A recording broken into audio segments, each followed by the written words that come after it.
much for the nice introduction. Your Excellencies, distinguished guests, dear participants, dear hosts, it is my pleasure to participate in this important forum to discuss the topics of fundamental significance for the future of our countries and the entire region.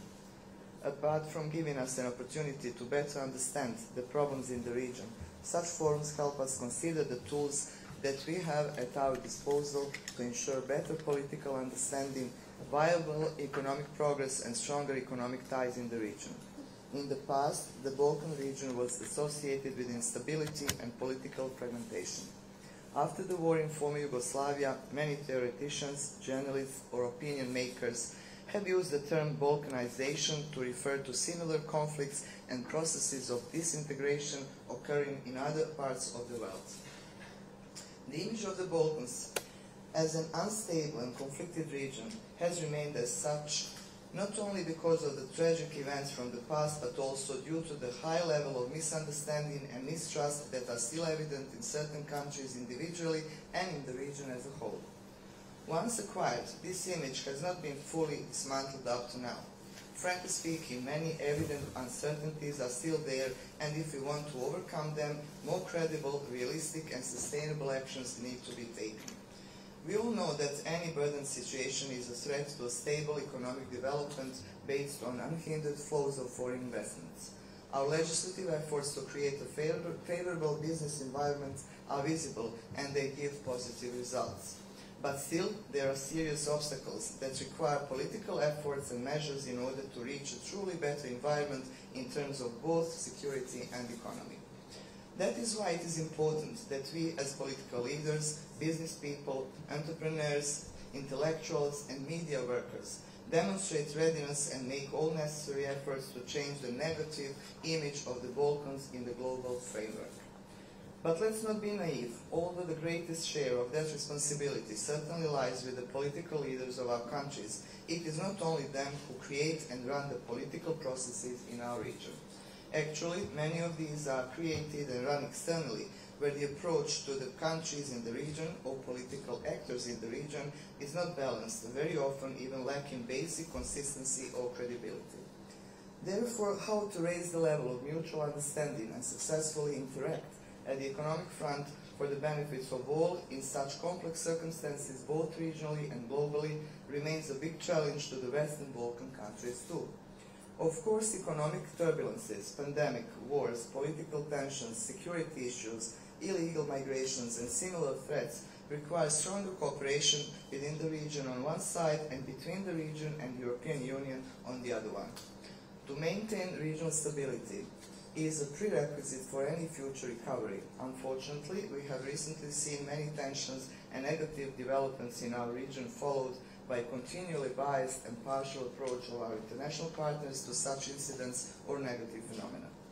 Among the countries in our region, from the Mediterranean and the Adriatic to the Black Sea, we can see the ones that are already member states of the EU and those that are on the EU path, hoping to reach the EU membership.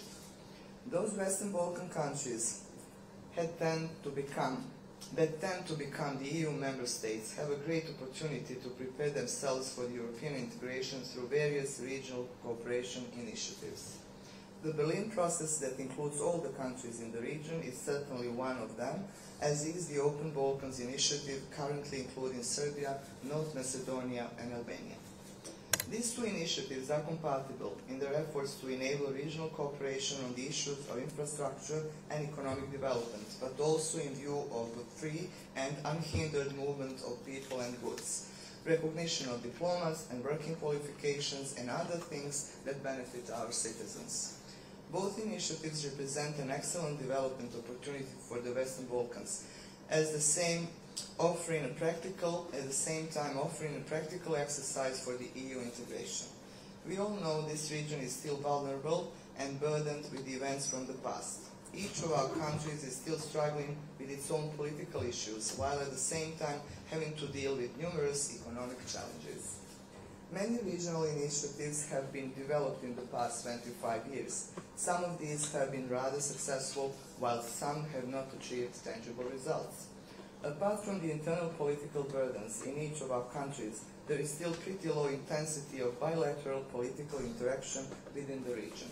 At the same time, the level of international interventionism is too high and often biased, which is one of the reasons why the level of our mutual understanding within the region remains to be low. This requires many additional efforts in order to improve the situation in the future.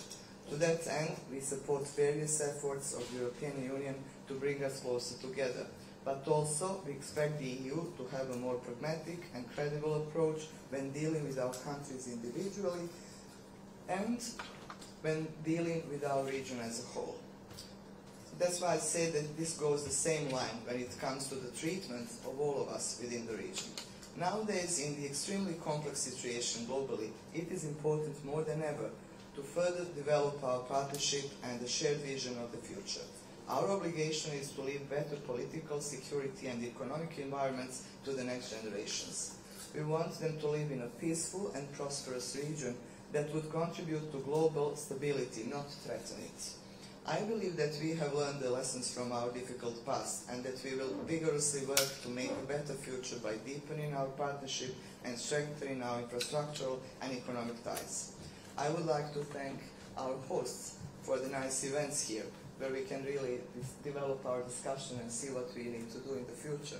I believe strongly that there is a good future for our region, but we have to learn how to use the benefits in order to make it beneficial for all of us.